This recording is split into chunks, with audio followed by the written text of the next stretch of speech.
train de dire merci, merci à notre Dieu pour votre présence. Qui croit que ce n'est pas par hasard qu'on est là? Mais il n'y a pas de hasard. Hein. Et même si les circonstances font que l'on ne peut pas être là, mais mes bien-aimés, nous avons réussi à être là et nous disons gloire au saint nom de l'Éternel. Amen. Amen. Amen. Amen. So, j'ai médité j'ai médité pour en fait ce programme de ce matin. Et c'est ce qui est formidable. Hein. Je voudrais vous exhorter, peuple de Dieu, à chaque fois que vous savez que vous allez aller parler quelque part, cherchez la face de Dieu. Parce que Dieu connaît son assemblée, Dieu connaît les auditeurs qui vont le suivre et il connaît le besoin de chacun. Et comme il connaît le besoin de chacun, il va agir selon le besoin. Il va nous nourrir selon les besoins dont notre cœur, notre âme a besoin. Selon les désirs, les besoins qu'il nous faut. Et bien, si tout va bien, et oui.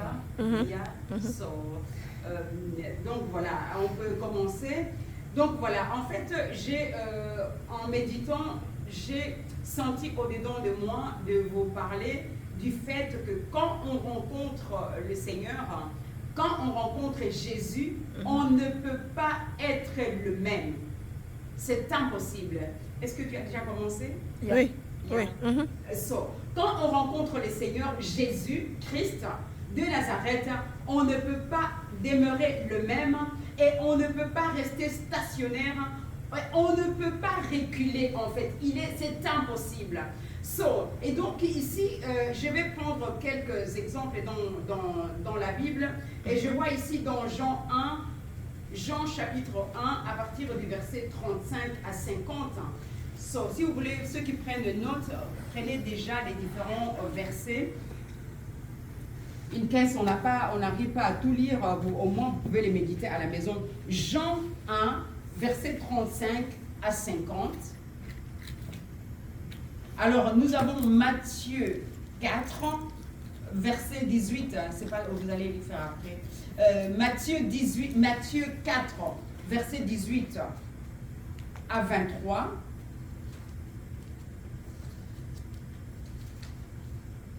Et alors, il y a aussi Jean 4, à partir du verset 4, vous allez lire à partir du verset 4 jusqu'au verset 14. Alors, nous lisons ici dans la Bible, dans Jean, chapitre 1, au verset 35. En fait, ici, il s'agit de Jean-Baptiste.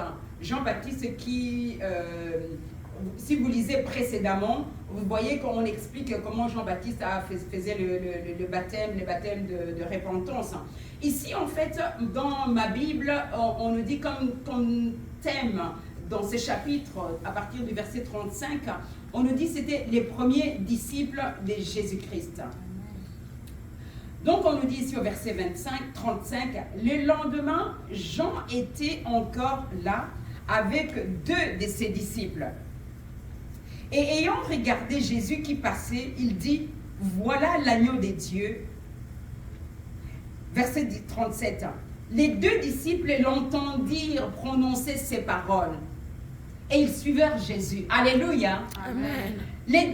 Écoutez-moi bien, vous savez que quand on est ensemble, réunis ensemble, les gens entendent comme ils ont envie d'entendre.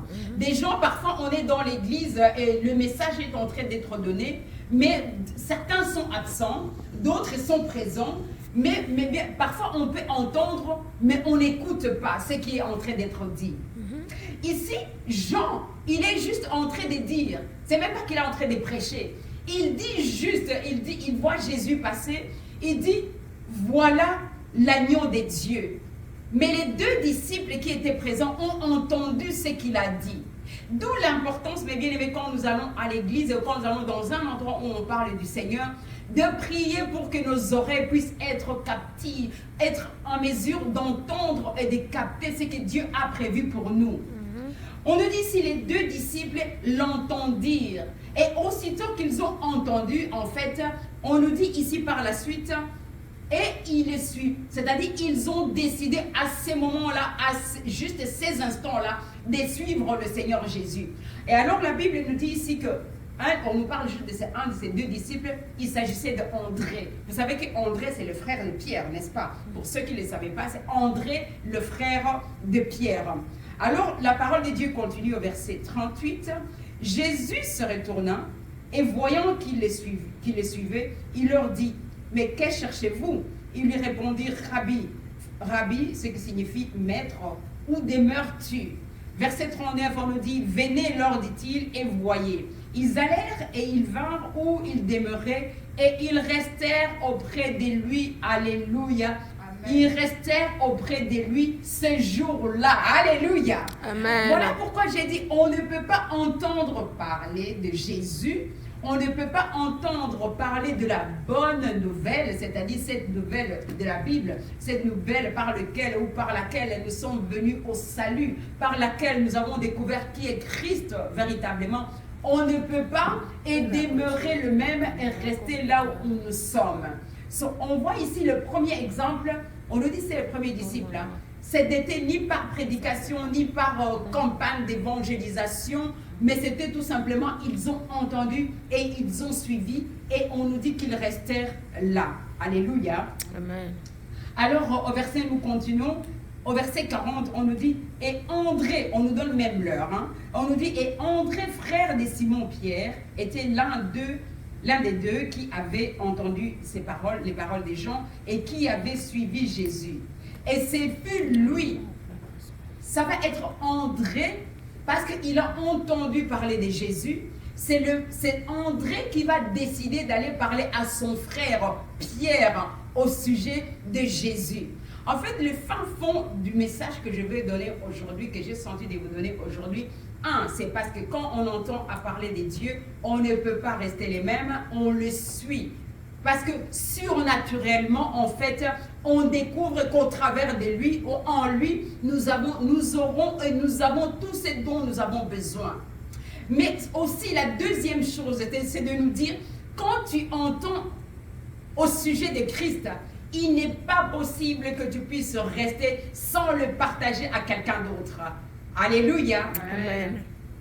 Ce n'est pas possible de le garder soi-même. On est obligé d'aller le partager. Et vous savez pourquoi nos églises ne fonctionnent pas? Vous savez pourquoi nos églises ne grandissent pas en nombre? Moi, je ne parlais pas de ces grandes églises, gloire à Dieu. Ils ont tous les moyens technologiques, la musique, ils ont tous les moyens. Ils mettent le paquet pour la louange, ils payent les musiciens, les gens qui chantent parfaitement, professionnellement. Ils sont payés. On ne va pas se comparer à ces grandes églises qui ont des moyens. Mais bien aimés, aujourd'hui, nous sommes en train, c'est comme si Internet veut remplacer nous les disciples de Christ. Parce que mes bien-aimés, au moins on dit par Internet, je parle de ceux qui prêchent, qui donnent la vraie parole de Dieu au travers du net. Hein. Moi je ne parle pas de n'importe quoi qui se passe dans le net. Hein. Mais je parle, mes bien-aimés, combien maintenant dans nos églises, on apprend on dit comment est-ce que tu es venu à l'église? Ah ben j'ai vu sur Internet. J'ai vu sur Internet, alors je suis venue. Mais comment est-ce que tu nous connais? Mais je t'ai suivi sur Internet. Mais bien aimé, alléluia, oui, gloire à Dieu. C'est un outil formidable que Dieu nous donne. Et d'ailleurs, si vous voyez bien, il dit, allez, faites de toutes les nations les disciples. Il a dit aussi, allez, c'est jusqu'aux extrémités de la terre. Via le net, nous voyons que maintenant, nous sommes jusqu'aux extrémités de la terre. Alléluia. Amen. Mais bien aimé, en fait, ok, c'est bien. Mais non, mais ce qui est bien, c'est que toi et moi, qui connaissons Christ, qui avons Christ au-dedans de nous, qui avons même expérimenté non seulement sa présence au-dedans de nous, mais aussi nous avons expérimenté sa grandeur dans notre vie. Et nous avons expérimenté le salut, la délivrance, la guérison, les miracles et toute autre chose, j'en passe des détails. C'est à nous d'aller parler de Christ que nous avons. Ce qui revient à dire, durant la semaine, et d'ailleurs je vais vous lancer ce défi-là, durant la semaine, voyez à qui vous allez parler de Christ. Alléluia. Amen. Alors vous allez me dire, ben oui, tu dis ça, est-ce que toi tu le fais? Oui, je le fais. Alléluia. Ce n'est pas possible de ne pas le faire. Mais bien aimé, ce n'est pas que tu dois connaître, tu dois être évangéliste officiellement, comme dans les 5 ministères, on le dit, apôtre, prophète, évangéliste, pasteur et docteur. Non, ce n'est pas. D'ailleurs, ces 5 ministères, nous, notre travail, c'est de parler avec Dieu, recevoir le message et venir vous les communiquer à l'église ou à la communauté où on va aller enseigner. Mais bien aimé, mais dans la vie de tous les jours, c'est vous les chrétiens qui avez entendu parler de Christ, mais également nous, parce que nous sommes des enfants de Dieu. Où qu'on se trouve, on devrait propager la bonne nouvelle. C'est ça que Christ nous demande. Allez faire de toutes les nations les disciples. Rien qu'ici, aujourd'hui, ce matin, nous sommes toutes les nations, non? Ailleurs, nous sommes aux États-Unis. Nous ne nous connaissons pas de nulle part, hein, mais aujourd'hui nous sommes toutes les nations parce que vous êtes des nationalités différentes, d'origines différentes, et on se trouve ici, toutes les nations. Donc en fait, la deuxième chose et le défi que je vais vous donner, même vous ici à l'église, c'est de dire, mais à qui je parle de Christ dans la semaine? Au travail, à l'école, le voisinage, les amis, au téléphone, à qui j'ai parlé du Seigneur? Cette semaine, à qui on a parlé du Seigneur? Mais c'est qui qu'on invite? Mais bien, parce que quand vous parlez du Seigneur, même si la personne ne vient pas dans votre assemblée locale, là n'est pas le but que ça vienne absolument dans notre assemblée locale, mais le but c'est de propager la bonne nouvelle, la bonne nouvelle du salut, la bonne nouvelle qui apporte la guérison, la délivrance, la libération. Alléluia. Amen.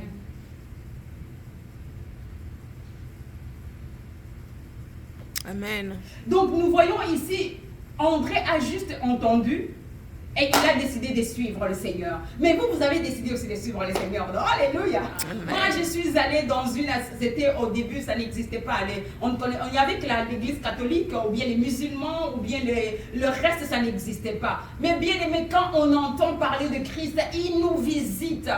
Et ce n'est pas possible de ne pas en parler autour de nous. Même si nous, on ne va pas voir les résultats des gens à qui on a parlé de Christ. Mais ce n'est pas possible. Mais bien aimé, alléluia.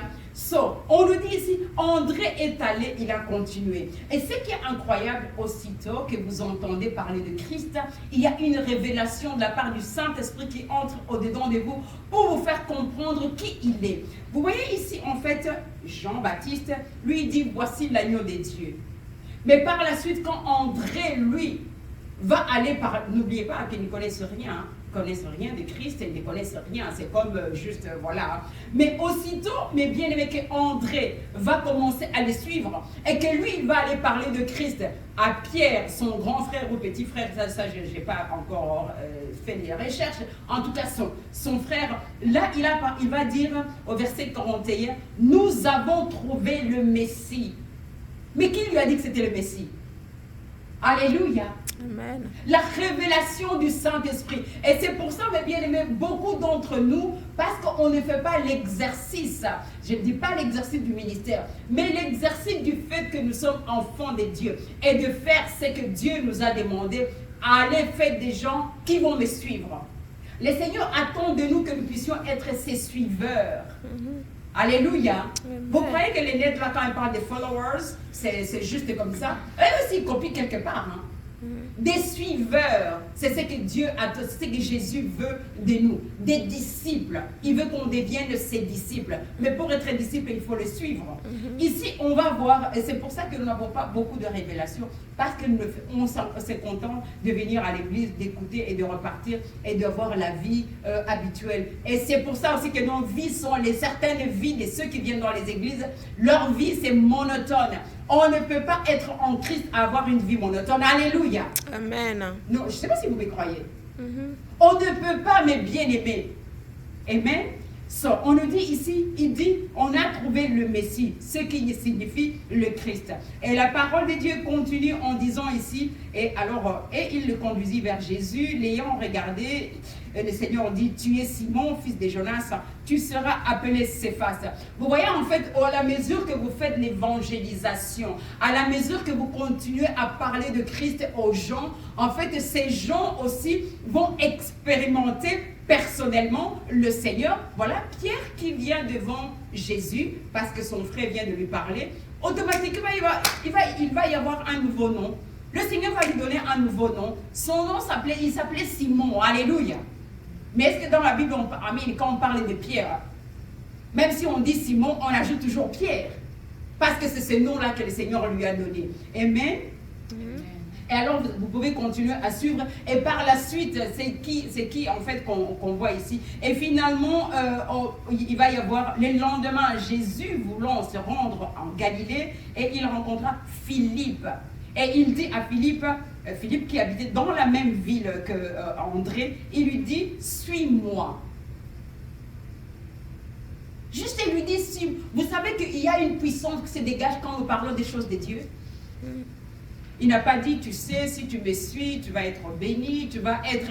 D'ailleurs, il faut arrêter ce message de parler tout seulement de bénédiction, de prospérité, de ceci. Depuis que ces gens-là parlent de bénédiction et de prospérité, analysez-les. Et si quelques-uns sont dans la prospérité, parfois c'est par des magouilles qu'on ne comprend pas. Alléluia. Amen.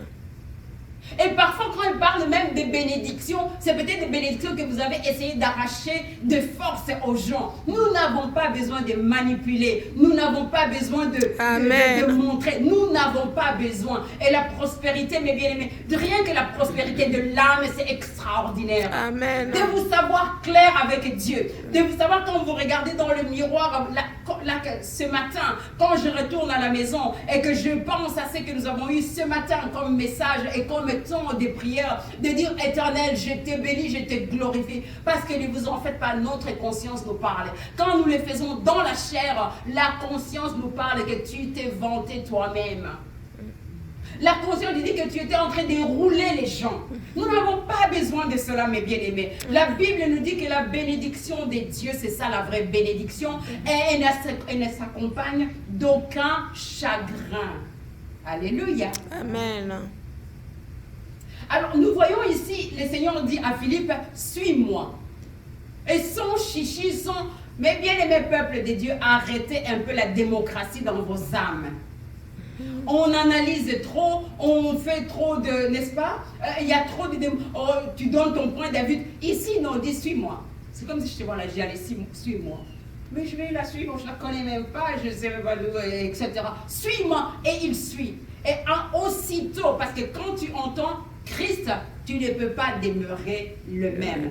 Il est su, et ainsi de suite. Vous allez voir que Philippe, par la suite, Philippe, lui, il va rencontrer Nathanaël, et il va parler aussi à Nathanaël. Vous allez voir que Philippe, en parlant de Christ, il ne va pas dire comme les autres. Jean-Baptiste, il a dit l'agneau des dieux. André, il dit le Messie, Christ. Ici, nous voyons que Philippe, en parlant de Christ, il dit à Nathanaël, il ne dit pas le Messie, il dit j'ai rencontré celui dont Moïse a parlé dans les livres de la loi. Alléluia. Amen. C'est lui dont les prophètes, mais d'où ils savent tout ça? La révélation de Dieu, mes bien-aimés. Et peut-être aussi la lecture, peut-être ces gens-là peut-être aussi voulaient savoir aujourd'hui combien de gens ne lisent pas la Bible. Alléluia. Amen. Amen. Il y a des serviteurs aussi qui ne lisent pas. Ils ne cherchent pas la face de Dieu. Ils vont regarder sur les nets un message de quelqu'un qui parle bien et qui, voilà, et on prend le thème et on vient le balancer aux gens. Dieu, il n'est pas aveugle. Alléluia.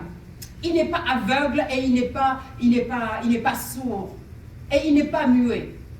Et sa main est puissante pour pouvoir agir. Ici, Nathanaël, mes bien-aimés, et puis Nathanaël, il va parler à Nathanaël, et les choses vont continuer, et Nathanaël va décider également. Et c'est pour ça qu'on parle ici, les premiers disciples de Jésus-Christ. En vous amenant ces paragraphes des Jean 1, je voulais tout simplement vous dire, peuple de Dieu, et ceux qui nous suivent, apprenons à continuer à parler de Christ, de propager la bonne nouvelle, de propager la bonne nouvelle. Quand on nous parle de la bonne nouvelle, c'est la nouvelle qui nous donne en fait non seulement le salut, mais c'est la nouvelle qui nous libère de fardeaux qu'il y a sur nos épaules. Vous savez que les gens souffrent, vous n'imaginez même pas. Observez les gens avec qui vous travaillez. Amen. Amen.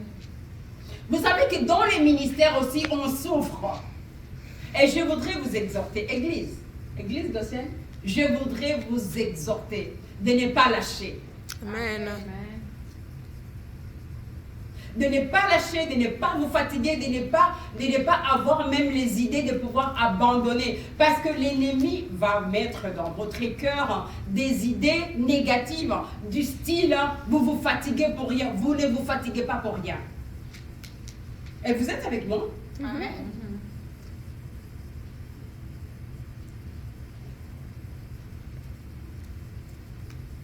Alors, vous lirez jusqu'à la fin. Et alors, nous allons aussi aller dans Matthieu 18. Maintenant, là, dans Matthieu 18, on nous parle de comment Pierre, finalement, vous voyez ici, c'est comme si André, même s'il avait suivi à ce moment-là Christ, peut-être il est resté un peu, je ne vais pas dire hésitant, mais parce qu'ici, quand on regarde dans Matthieu 4, à partir du verset 18, 23, ici maintenant, on nous parle de Jésus lui-même maintenant qui rencontre Pierre et André en train de faire le travail, c'est-à-dire dans leur lieu de travail, c'est-à-dire dans la société où vous travaillez. Jésus vient vous visiter. Mais bien aimé, Jésus va visiter les gens dans vos entreprises si vous travaillez avec vous. Amen. C'est dans leur business que Jésus va les rencontrer, c'est-à-dire en train de travailler. Vous savez qu'ils étaient des pêcheurs. Peut-être quand on dit comme ça, pêcheurs, vous dites des pêcheurs, vous imaginez les pêcheurs là de l'Afrique, du village, avec un filet juste comme ça au bord. Non, ils avaient des barques. Vous vous rendez compte, c'est quelle époque? Si vous avez des barques, c'est-à-dire c'était des entrepreneurs, alléluia, une société. C'est pour dire que la parole de Dieu, vous savez que souvent on a pensé que les choses de Dieu c'est pour les pauvres. N'est-ce pas? Très longtemps, mais là on ne pense plus de la même manière. Ah, ok. Parce qu'on est en Amérique ou bien parce qu'on croyait que c'est seulement les pauvres qui sont intéressés. Mais c'est normal aussi que les pauvres soient intéressés de Jésus ou de Dieu. Parce qu'ils n'ont pas autre solution et ils ont besoin en fait et de manger, etc. Et c'est la raison. C'est pour ça, parenthèse, excusez-moi de les dire tout. Moi, quand je vois les pauvres suivre Dieu, là, ok, j'y crois, mais j'y crois jusqu'à ce que je verrai quand ils vont réussir. Parce que bien souvent, quand ils réussissent, ils oublient Dieu. Cependant, quand je vois quelqu'un qui a réussi dans sa vie, en tout point de vue, et qui se donne entièrement à Christ, moi, ça m'épate parce qu'en fait, il cherche quoi? Il est déjà béni, mais bien aimé, et même s'il est malade, il peut aller à l'hôpital. Mais quand il se donne comme ça, c'est qu'il a compris qui est Christ. Amen. Amen. Amen. Et c'est la raison pour laquelle vous allez voir, il prie différemment de nous. C'est-à-dire, il ne prie pas parce que si tu n'as pas mangé, si tes enfants ne peuvent pas aller à l'école, si déjà le loyer, tu ne sais pas le payer, si ta voiture est en panne et que tu ne sais pas la réparer, si déjà tu n'as pas de job, bon, aussi on a besoin de papiers, etc., etc. On a besoin de se marier, on a besoin d'avoir d'enfants. Toutes ces choses font que peut-être les gens peuvent chercher Dieu ardument. Et aussitôt qu'ils vont les avoir, peut-être ils vont relâcher. C'est pour ça que vous allez voir certaines femmes dire « Ah, mon bébé, il est encore tout bébé, il ne peut pas aller à l'église. » Le bébé est tout bébé, tu ne peux pas aller à l'église. Le bébé que Dieu t'a donné, alléluia. Tu restes 2 mois à la maison que tu ne peux pas amener l'enfant à l'église. Et certains Africains, mais bien j'entends en Europe ou ici, oh non, les enfants, il faut aller doucement. Il faut aller doucement avec vos enfants, vous ne les amenez pas à l'église, vous allez regretter après. Tu vois, ce sont les enfants de l'Europe, de l'Amérique, il faut aller doucement, sinon tu vas les dégoûter. Mais non, c'est toi qui n'as encore rien compris. En fait, il y a une partie en toi qui est dégoûtée de Dieu, alléluia. Et il y a une autre partie qui dit, bon, laisse-moi que je continue à suivre Dieu. Mais bien, parce que quand tu as compris qui est Dieu dans ta vie, tu as compris qui est Dieu dans ta maison, tu sais que tout ce qui est de toi, tu lui donnes. C'est-à-dire, tes enfants, tu les lui donnes. Ta maison, c'est Christ d'abord qui doit régner. Amen. Ton travail, c'est d'abord lui qui doit régner. Ta voiture, c'est d'abord lui qui doit régner. C'est la raison pour laquelle quand nous rendons des services, c'est pour donner gloire à Dieu. Amen. Alléluia. Amen. Ici, c'est pour vous interpeller d'être très sérieux avec Dieu.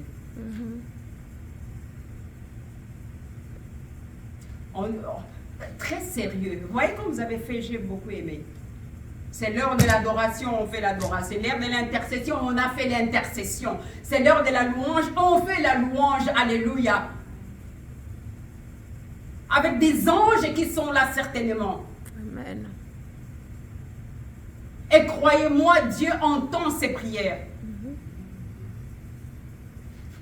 Amen. Amen. So, et donc, je disais ici, on nous dit qu'ils étaient entrés, rapidement, quelqu'un peut lire, je vais lire, Matthieu, vous me faites signe pour l'heure, Matthieu 4, à partir du verset 18, 4 à partir du verset 18. Tu lis? Oui, tu pouvais lire, oui. Je lis au nom de Dieu. Mais très fort. Quand il marchait le long de la mer de Galilée, il vit deux frères Simon, appelés Pierre, et André, son frère, qui jetaient un filet dans la mer, Amen. car ils étaient pêcheurs. Amen. Il leur dit, suivez-moi, et je vous ferai plus pêcheurs d'hommes. Aussitôt, ils laissèrent les filets et le suivirent. Est-ce que vous comprenez ici? Ils sont en plein business, leur travail. Ils sont en train de travailler sur leur filet. Ils jettent le filet dans l'eau pour qu'en fait, ils puissent avoir la marchandise, c'est-à-dire leur produit. C'est avec ce produit qu'ils vivent. Jésus les voit. Jésus ne donne pas d'explication de dire, vous savez quoi, eh ben, je vais faire de vous des millionnaires ou de ceci, etc. Il dit juste, suivez-moi. Je sais que vous êtes en train de faire de la pêche, mais je ferai de vous des pêcheurs d'hommes. Pourquoi des pêcheurs d'hommes? Pour vous dire à quel point Christ, il met l'accent, encore une fois, sur les gens qui doivent le suivre. Des pêcheurs d'hommes, c'est pour que ces hommes suivent le Seigneur. Amen.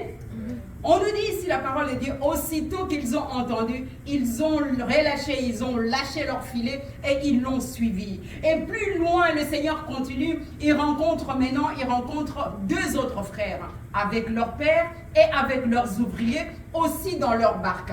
Il s'agit en fait de Jean et Jacques, les fils de Zébédée, et Zébédée, leur père. Le Seigneur les rencontre et puis il leur dit aussi, suivez-moi. La parole de Dieu nous dit ici, il les sert aussi, parce qu'eux, ils étaient en train maintenant de réparer leur filet. Où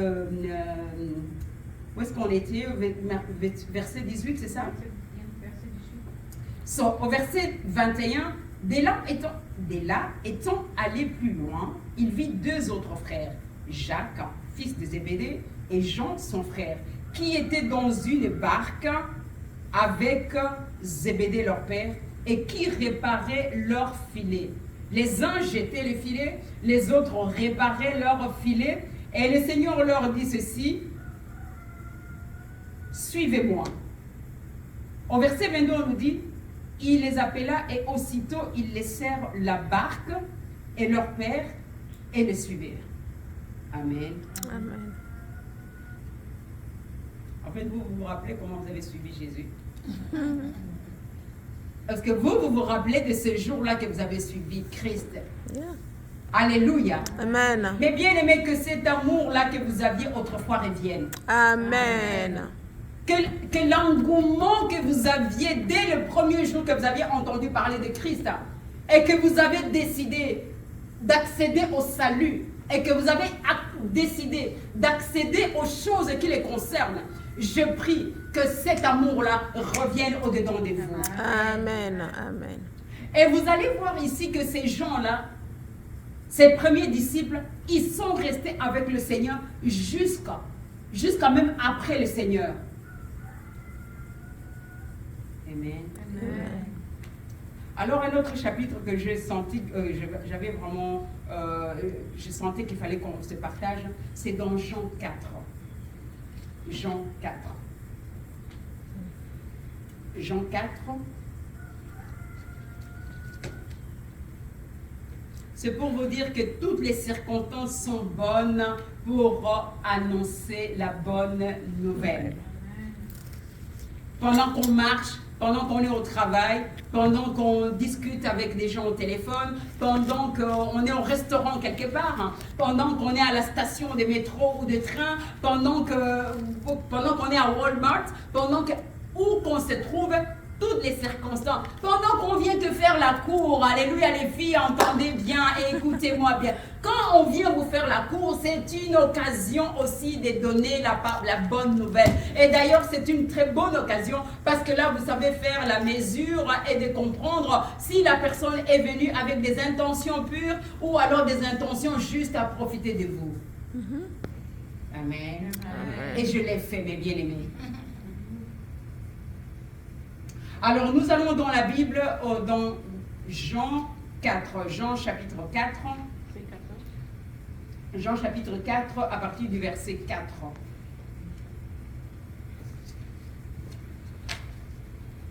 Comme il fallait qu'il passe par la Samarie, il arriva dans une ville de Samarie nommée Sichar, près du champ que Jacob avait donné à Joseph, son fils. Là se trouvait le puits de Jacob. Jésus, fatigué du voyage, était assis au bord du puits. C'était environ... Vous voyez que même votre fatigue, je vais insister pour vous dire, toutes les circonstances sont bonnes pour annoncer l'évangile. Toutes. Ici, on nous dit que Jésus est fatigué. Il se retrouve tout seul. Les disciples sont partis. Ils sont partis en ville pour faire les achats, je suppose. Eh bien, il est seul, fatigué, il veut se reposer. Et je voudrais vous dire aussi, dans le Seigneur, oui, bien sûr, nous avons le repos. Le vrai repos de notre âme, c'est dans le Seigneur. Je veux vous dire, on est dans un monde stressé. Au travail, on est stressé en permanence. Mais dans les ministères, on est stressé également. Vous êtes des... Amen, vous êtes dans l'église, vous êtes assis, vous voyez, cool, vous venez, on fait les cultes et c'est tout. Mais vous n'imaginez pas le stress que nous avons, des choses qu'on doit régler tous les jours, les choses qu'on doit régler, les âmes difficiles, les gens qui n'écoutent pas, les gens qui critiquent, les gens qui murmurent, toutes les décisions que vous prenez, c'est jamais bon, pour eux c'est bon et ils connaissent mieux que toi, et ainsi, c'est beaucoup de choses. Et aussi, des gens qui sont dans des peines, nous devons prier pour eux. On doit leur apporter l'exhortation. C'est-à-dire, parfois, la Bible nous dit, l'apôtre Paul dit, oppressé de toutes parts.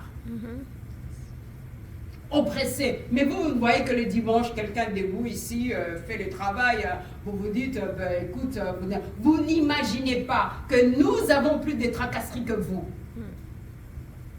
Parce que nous avons la tracasserie de nos propres vies, façon de parler, de nos propres vies qu'on doit, de nos maisons, nos enfants, les conjoints, etc. Le travail, les finances, tout ce que vous pouvez imaginer, la famille qui n'est pas présente. Et en plus de ça, il y a vous. Mais vous avez vous seulement. Les soucis, c'est vous, n'est-ce pas? Alléluia. Amen. C'est la raison pour laquelle vous devez aimer les serviteurs. Je parle des vrais serviteurs de Dieu. Moi, je ne parle pas de ces... D'ailleurs, si vous me suivez, que vous êtes quelque part, vous voyez que ce n'est pas la parole de Dieu qui est prêchée dans la vérité. Mais bien, moi, je vous dis de quitter. Et si vous êtes dans mon église et que vous trouvez que je n'enseigne pas la parole de Dieu dans la vérité, vous quittez. Alléluia. Amen. Parce que nous aurons des comptes à rendre à Dieu. Et Dieu nous a donné aussi de l'intelligence. Mais ce qui est curieux, c'est que les faux, on les suit facilement. Pourquoi, vous savez? Parce que la Bible dit il sera difficile. Pour entrer dans le royaume de Dieu, il sera très compliqué. Qu'un chameau va passer... je ne sais pas si vous avez déjà vu un chameau physiquement. Moi, j'ai vu dans le désert le chameau physiquement. C'est plus facile que le chameau entre par le trou de l'aiguille. Vous, pour mettre le fil dans l'aiguille, c'est compliqué, non? Certains doivent porter des lunettes pour pouvoir y arriver. Et si vos lunettes ne sont plus très, il faut à moins que le trou soit un peu pour pouvoir faire passer un petit morceau de fil. La Bible nous dit, c'est pour dire que ça va être très compliqué pour aller dans le ciel. Amen. Amen. Ma soeur, tu peux continuer ce que tu disais avec... Jean 4, nous sommes dans Jean 4. Jésus fatigué, c'est-à-dire quand tu es fatigué, tu peux encore faire le ministère. Tu peux parler encore de Christ. Quand tu es en vacances, tu peux parler de Christ. On n'a pas de vacances. Même quand nous allons en vacances, c'est une vacance mission. Amen. Jésus, donc fatigué du voyage, était assis au bord du puits. C'était environ la 6e heure. Une femme de Samarie vint puiser de l'eau. Jésus lui dit, « Donne-moi à boire. » Car ses disciples étaient allés à la ville pour acheter des vivres. La femme samaritaine lui dit, « Comment toi, qui es juif, me demandes-tu à boire ?» On peut s'arrêter là. Je vais vous dire, parfois vous vous posez des questions. Aujourd'hui, ce n'est pas, c'est comme un enseignement que je vais vous donner, et surtout l'encouragement de vous faire comprendre qu'il faut absolument parler de Christ. Vous voyez ce que je suis en train de dire? Eh bien, vous demandez comment est-ce que je vais évangéliser? Ou alors, comment est-ce que je vais arriver à parler de Christ? Parce que beaucoup d'entre nous n'y arrivent pas. Pourquoi est-ce qu'on n'y arrive pas? Parce que Christ n'est pas assis au-dedans de nous comme il faut. Amen. Amen. Ça, c'est une chose. Deuxième chose, pourquoi est-ce qu'on n'arrive pas à parler même de notre témoignage ou de parler tout simplement? Parce que tout, c'est pour ramener les gens vers Christ. C'est parce que nous-mêmes, en beaucoup d'entre nous, il y a le mélange. Il y a la lumière et il y a les ténèbres. Il y a un peu de petits bons témoignages, mais il y a un peu de beaucoup mauvais témoignages. Et alors, on se retrouve, et il y a un peu de bons dans le caractère, mais il y a un peu de beaucoup de mauvais dans le caractère. Alors on se retrouve en disant, mais non, moi je ne vais pas parler parce que de toute façon ils me voient tous les jours, ils m'entendent tous les jours, ils savent qui je suis, et si je commence à parler de Christ, je vais être, comment on dit, je vais être étiqueté. Je vais avoir l'étiquette, et comme je vais avoir l'étiquette, je suis obligée de marcher comme l'étiquette demande que je puisse marcher. Mais bien aimé, naturellement, on devrait commencer à cultiver les bonnes choses en nous, c'est-à-dire la lumière et le sel, et des choses que les gens peuvent avoir envie de copier chez nous. Et c'est la raison pour laquelle, au clair, on n'arrive pas à parler de Christ autour de nous. Je vais vous donner un témoignage. Vous savez, peut-être vous ne le savez pas, ou peut-être vous l'avez expérimenté dans votre travail. Les chrétiens au travail, et vous me suivez les chrétiens, hein, parce que vous allez vous retrouver là-dedans, du moins ici, aux États-Unis, ailleurs, moi je ne sais pas, c'est ce que j'ai vu. Pendant le break, d'abord les breaks c'est pour manger, c'est peu des minutes, tu dois te concentrer, ton cerveau qui est déjà très fatigué, et la chair, et le corps qui est très fatigué du travail. Mais non, tout ça, ils sont fatigués, le temps est court. Mais bien aimés, ils trouvent le temps de critiquer leur pasteur. Oh, tu as vu le pasteur, tu as entendu, mais franchement, tu as vu ses enfants, tu as vu sa femme, et tu as vu ce qu'il a dit, et tu as vu, en fait, on décortique, on insulte, et on critique l'église, mais les gens sont à côté, ils entendent. Et à côté, il y a des musulmans, il y a des non-chrétiens, il y a des païens, ils entendent, mais qu'est-ce qu'ils se disent de vous? Comment est-ce qu'ils peuvent avoir envie de suivre ces Jésus dont vous parlez?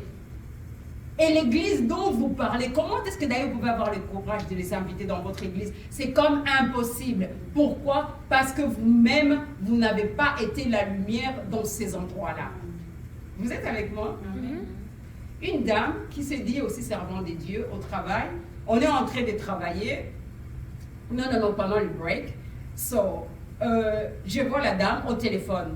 Elle commence à décortiquer les pasteurs. C'est comme si quelqu'un est venu ici en visite, et puis il part et commence à critiquer. Et tout le monde entend, parce que moi je suis à côté, j'entends. Ah, tu as vu le pasteur tel, tu as vu ceci, tu as vu cela. À un moment, j'ai dit non, moi je dois lui dire quelque chose. J'ai pris le courage et je lui ai dit, tu sais quoi? Vous, le fait là de parler de cette façon de l'église, vous êtes un mauvais témoignage. Comme ça, j'ai eu le courage de lui dire. C'est une femme qui parle beaucoup, attention. C'est du feu. Hein. C'est-à-dire pour avoir le courage d'aller lui dire, c'est Christ lui-même qui nous donne le courage, l'autorité et la capacité de faire les choses. Je lui ai dit, écoute, tu sais bien, c'est un mauvais témoignage. Vous parlez de l'église de cette façon-là et vous vous dites chrétien et les gens autour vous entendent et qui ne sont pas. Quel témoignage? Je trouve ça malheureux et vous devriez arrêter. Elle a dit au bout des fils à l'autre dame, écoutez, j'ai un ministre ici, elle vient de me dire que ce que nous faisons n'est pas du tout bien et que ça serait bien d'arrêter. Et ils ont arrêté. Amen. Et quand on est rentré à l'intérieur, vous savez, à un moment on s'est croisés encore, il dit, tu sais, je te dis merci de m'avoir fait la remarque. Amen. Nous sommes des témoins de l'Éternel. Alléluia. Nous sommes cette lumière. Je suis sûre qu'il n'oubliera pas. Elle n'oubliera jamais. Chaque fois qu'elle va être près de critiquer, elle va se rappeler de cela. Amen. Amen. Les circonstances sont devant nous pour qu'on puisse donner l'évangile. Au travail, je vais vous donner un autre exemple pour que ça puisse vous édifier. Au travail, je prends la Bible, en fait, je mets dans ma voiture ou alors je mets dans le comment on dit? Mais ouvert, hein. C'est-à-dire là il y a des armoires, je mets comme ça, quand j'arrive avant l'heure, je peux prendre ma Bible un peu. Mais bien aimé, moi je ne savais pas, c'est grand, hein, donc tu ne sais même pas, quelqu'un là, comment il va savoir que c'est la Bible que tu es en train de lire. Un monsieur un jour il me suit, c'est un monsieur qui a l'air d'être un Indien, c'est-à-dire moi je suis à 1000 lieues d'imaginer qu'il peut même savoir. Il me dit, je vous ai vu lire la Bible. Est-ce que c'était la Bible? J'ai dit oui, c'était la Bible. Il dit, ah, vous êtes pasteur? C'était la première fois que dans cette compagnie, on m'a demandé, mais nous avons des pasteurs dans l'église, on a plein de gens qui se disent chrétiens parce qu'ils parlent de leurs églises. Jamais aucun n'a manifesté que voilà, je suis...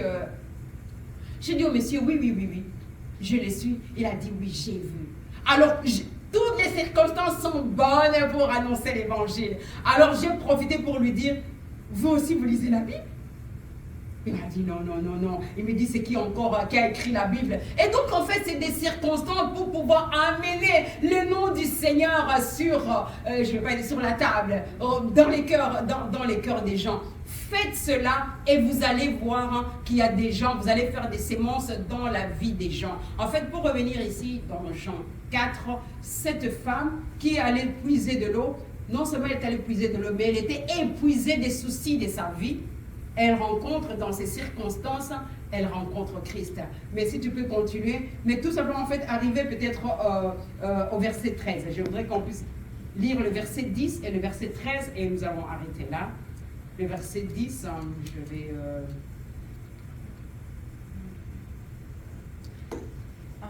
La femme samaritaine lui dit, comment toi qui es juif me demandes-tu à boire? À moi qui suis une femme samaritaine. Les Juifs, en effet, n'ont pas de relation avec les Samaritains. Jésus lui répondit, si tu connaissais, alléluia. Et je voudrais dire à quelqu'un ici qui nous regarde sur les lettres, si tu connaissais, c'est Jésus dont on est en train de parler, alléluia, vas-y. Si tu connaissais le don de Dieu et qui est celui qui te dit, donne-moi à boire, tu lui aurais toi-même demandé à boire et il t'aurait donné de l'eau vive. De l'eau vive. Nous avons besoin de cette eau vive. Alléluia. Demandez à Dieu. Demandez, vous qui êtes assoiffés. Le Seigneur dit ici à cette femme, si tu savais, c'est lui qui est en train de te parler et qui te demande de l'eau, c'est toi qui lui aurais demandé de l'eau. Et en ce matin, nous demandons cette eau vive à l'Éternel. Nous lui demandons. Amen. Et au verset 13, tu peux continuer. Et Jésus lui répondit, quiconque boit de cette eau aura encore soif. Amen. Mais, verset 14, oui. Mais celui qui boira de l'eau que je lui donnerai n'aura jamais soif. Celui qui boira encore de cette eau aura soif. Mais bien aimés, nous avons bu de l'eau du monde, n'est-ce pas? Nous étions dans le monde, nous étions perdus, nous étions des pécheurs, nous avons goûté à ces choses. Mais ces choses, à la mesure que vous les goûtez, ça vous donne envie d'aller encore les goûter, Faites attention, mes bien-aimés, à chaque fois que vous commettez un péché, ça vous donne envie d'en commettre encore. Vous me suivez?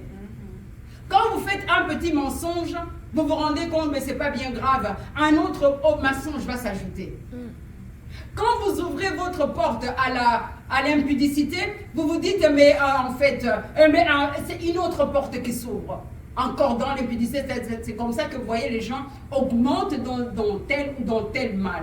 Il dit, si tu as bu de cette eau, quiconque boit de cette eau, il aura toujours soif. Mais quand je te donnerai de l'eau que moi j'ai, non seulement ça sera de l'eau vive, mais c'est de l'eau que tu garderas jusqu'à dans l'éternité. Amen. Amen. Vous savez, quand je suis arrivée à ce verset hier soir, j'ai été inondée de joie. J'ai été visitée. Alléluia. Amen. Verset 13. Quiconque boit de cette eau aura encore soif. Et par la suite, mes bien-aimés, parce que cette femme a découvert qui est Christ, elle va continuer aussi à évangéliser. On va s'arrêter là. Et je dis que les défis que je vous donne, c'est d'aller parler de Christ. Parler de lui, encore de lui et encore de lui. Et une autre chose, c'est que vous puissiez maintenant vous-même être désaltérés. On va se lever, on va prier.